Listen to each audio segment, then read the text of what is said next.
Hey folks, this is Angela from State of Puzzling.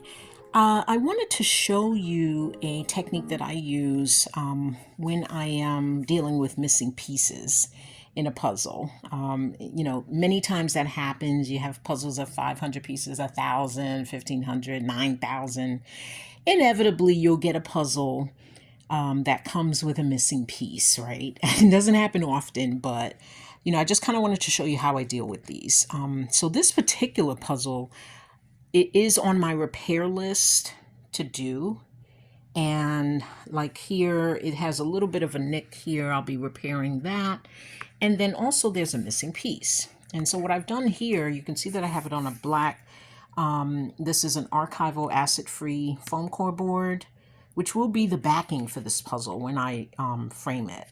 But I've put under here actually a post-it note. And you may say, well, okay, how do you get a post-it note under there? The post-it note, obviously what it does is it makes it stand out as to where the missing piece is, right? Because sometimes you can't even see where your missing pieces are. But you can see as I kind of zoom out on this thing, it's pretty easy to see exactly where that missing piece is. So I just wanted to show you how I go about putting that post-it note, just sticking it under, so that when you bring that puzzle out, you'll know exactly where that missing piece is. Just wanted to show you as I move this puzzle along, I'm lucky in that this puzzle has a very good interlocking. It's a Springbok puzzle. Springboks are notorious for having a very tight interlocking, meaning that I do my pickup test on the corner and I can pick that puzzle up. It has no glue, no backing, nothing on it. And you can see that I've stuck a piece of my post-it note and then I can just like slide that puzzle right on top of that. And that's kind of an easy way to go. But there are puzzles where you will not have, as tight an interlocking, where you can't do that. So let me show you a really quick technique that I use to stick that post-it note under puzzles that don't have they have a looser interlocking. All right, so here is a puzzle that has a looser interlocking and it has a missing piece. So I think you might be able to spot that piece right away. I'll point it out with my pencil. It's right here. It's right on top of Charlie Brown's head, right where his hairline and his hat meet.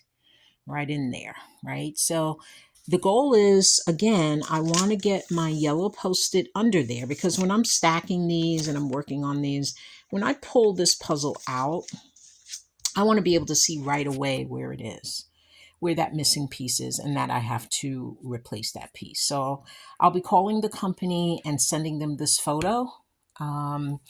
But, I like to just tell them exactly where those pieces are. And I think some companies will give you the piece and some companies will actually give you an entire puzzle. Just depends on how old the puzzle is and the last time you purchased it. So I'll show a separate video on that. But to do that, I have a really good technique that you can use. Sometimes you can pick up the puzzle, right? Depending on where the piece is. Depending on where that missing piece is, right? So if it were on the edge or something like that, I might just pick up the puzzle and then slip my post-it note under it. But if the piece is kind of in the middle of the puzzle, you probably, if that interlocking is loose, you're probably not going to be able to pick up the puzzle to do that. One of the things you could do, you could take the puzzle, flip it over, put your post-it on it, right? You could certainly do it that way. That's actually, to be honest with you, that's actually a really nice way to do it. I'll show you that as well. I've used that for like really large puzzles. But on this puzzle, I'm going to show you just kind of a sliding technique that I use. And I think it's pretty easy as well. So what I'm going to do is just grab an identical foam core board. Okay, these are archival foam core boards, which I will use for the backing, right? This is going to be the backing board for this puzzle. So I've grabbed an identical foam core board. It's ideal if you have an identical one. All right. If you don't, then you have to just be a little careful with where you're placing that Post-it note on your new board. So what I would suggest is that you just take your tape measure and just, just measure where you are, where that piece is, right? So I'm just going to measure from that piece to the end of the board is at 11. It's 11 inches from the left edge of the board. And then it's, let's see, 10 and a half, right? So it's 10 and a half from the bottom. So it's 11 inches from the left, 10 and a half up from the bottom.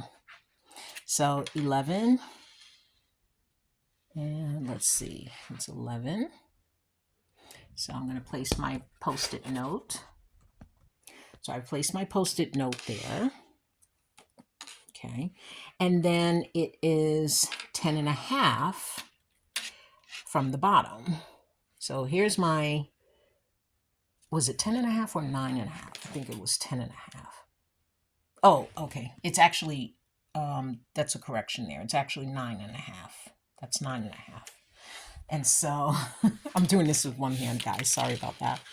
And so it's going to be 9 and a half inches from that bottom. And that kind of really puts me right in the middle of that Post-it note. So as long as my boards are lined up, as long as my boards are completely lined up in their height, then I should be able to slide this puzzle onto the new board, and that missing piece would land right on top of that Post-it. So let me show you this technique. Now, because these are identical, they're identical in height as well. So I should just be able to slide. See, so you're just going to start to just go ahead and slide. And it's advantageous that you do this with two hands. So let me get this started and then I'll come back to you.